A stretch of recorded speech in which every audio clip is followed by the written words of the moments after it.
Care e pluralul substantivului telecomandă? Nu știu. De ce? Nu știu. Cum așa? Nu știu de astea. Știi cum? O telecomandă, două? Două. Care e pluralul la telecomandă? O telecomandă.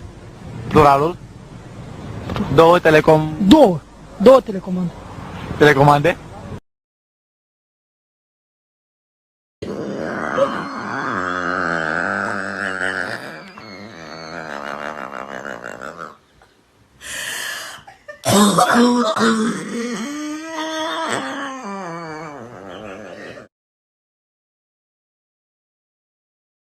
Bărăcăi.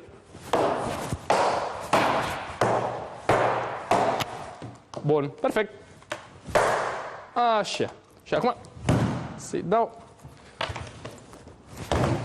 Așa.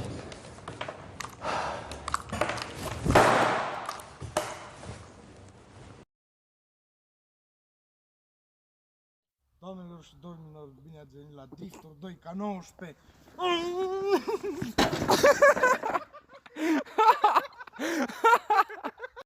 For the spaceship, I'm a space cadet. Wait.